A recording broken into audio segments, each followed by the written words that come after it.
Would you believe here in February, it is time to start your plants for your summer garden? Tomatoes, peppers, marigolds, basil, onion, carrots. Yep, I'm starting those in the greenhouse today.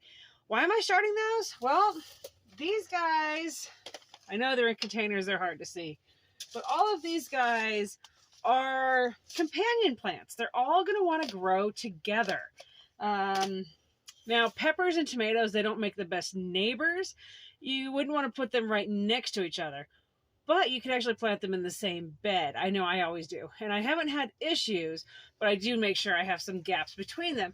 They grow really, really well when you add some companion plants to them. So basil, for instance, is going to attract beneficial insects and drive away the ones that are wanting to feed on your plants.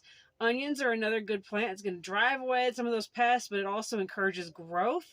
You've got celery, which is actually, I know I didn't say that at the beginning, but celery is a really great option to toss in with those. It encourages growth. So another one that I always like to plant with mine are marigolds. Marigolds are, I mean, heck, they're pretty, right? We want to see those in the garden, but marigolds are going to encourage those beneficial insects, especially pollinators, into your garden space. But they have that smell to them. If you've ever rubbed up against a marigold, you've smelled that. That smell drives away some of those pesky things that we just don't want in the garden. Same like our basil. And if you intersperse these with your tomatoes and your peppers, instead of having long rows of the same crop where you're inviting all of these pests to say, hey, buffet right here, lined up and ready for you. If you intersperse these plants, a tomato, some basil, some celery, some onion, and you just kind of sporadically plant, the smell of your herbs, and actually lavender is another one you can toss in there that's really good to help drive away, because it confuses the pests. Like, they're after those tomatoes, they're after the peppers, they're after things like that.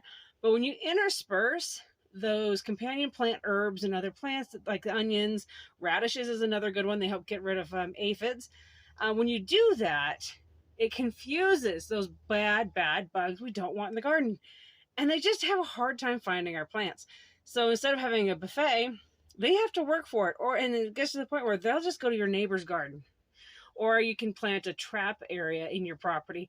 You can designate a row or a corner to be a trap zone, meaning you're going to trap those insects with plants that they like. You can have some sacrificial plants like zucchini for squash bugs. You can have sacrificial brassica type plants for aphids, just to pull them away from your garden. But if you're growing with herbs and flowers like marigolds, you're going to already be helping to drive those pests away. So it is time, like I said, here in the area, I'm starting my seeds. I am practicing something new this year. I'm going to try to grow by the moon calendar. I've never done it before, so why not? Usually I'm very much every 2 weeks I plant my plants to get started. So next couple days is good growing, according to the Farmer's Almanac, for above ground plants. So I'm going to be planting and starting a lot of those types of seeds. And looks like March, I've got about 2 weeks of a gap.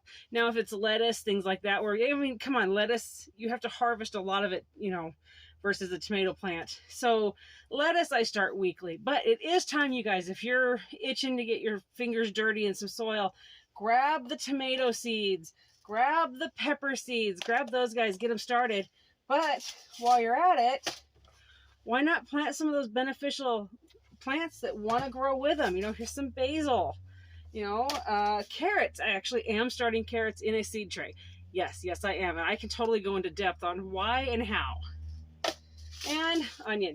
Why am I planting all of these at the same time? Because I really need them to come up at the same time. So I have plants like the marigold and the basil to drive away pests.